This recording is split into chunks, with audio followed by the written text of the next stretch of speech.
valeur ajoutée que j'ai trouvée, c'est par rapport à la qualité des travaux des élèves, le fait d'avoir des choses publiées en ligne, qui peuvent être lues par d'autres, la profondeur des informations données quand c'est publié et que peu importe qui y va peut accéder à l'information. J'ai vraiment vu une différence versus un document qu'on remplit pour l'enseignant qui est remis puis qu'il n'y a pas personne d'autre qui le lit, là. Ouais.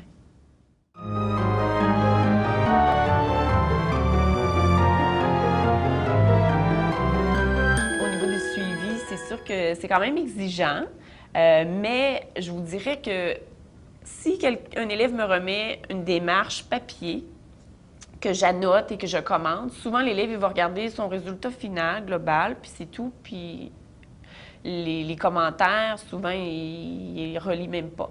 Tandis que quand je partage les commentaires en ligne, de un, je dois préciser avant qu'il y a des choses que j'ai découvertes sur les élèves que j'aurais, je pense, jamais découvert si ce n'avait pas été du fait qu'ils ont publié en ligne.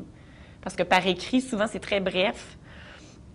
Puis des fois, même si malheureusement, c'est fait pour se débarrasser, alors que des fois, la qualité là, des travaux que les élèves ont fait en ligne, la profondeur des informations, le partage par rapport à leurs intérêts, tout ça qu'ils ont mis en ligne, était vraiment surprenante. Puis ça m'a permis de mieux connaître les élèves de cette façon-là.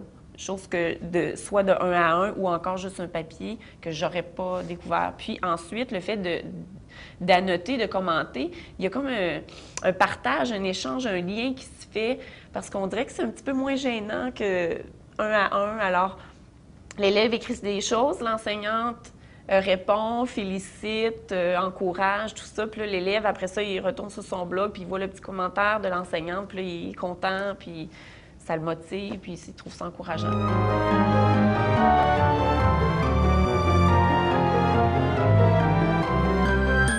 Donc, au niveau du suivi des élèves, les traces, le blog permet de garder donc les traces tout au long de l'année, c'est-à-dire qu'après, à la fin d'une première démarche, ils vont mettre les réflexions, tout ça. Est-ce qu'ils ont l'intention d'exercer ce métier-là? Oui, non, pourquoi? Par rapport à leurs caractéristiques personnelles. Ou la deuxième démarche, là, ils ont changé un petit peu d'idée.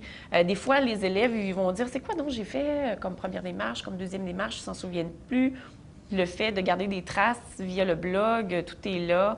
Les projets finaux, tout est en ligne. Donc, à la fin de l'année, quand arrive le moment de faire le bilan, c'est beaucoup plus facile avec les écrits qui sont enregistrés en ligne de pouvoir mieux faire le bilan puis avoir une bonne idée là, de dire du cheminement de l'élève. Ah, en début d'année, je pensais ça. Maintenant, en fin d'année, je suis rendue là, j'ai cheminé. Je pense différemment. Il y a des choses que je ne voyais pas de la même façon.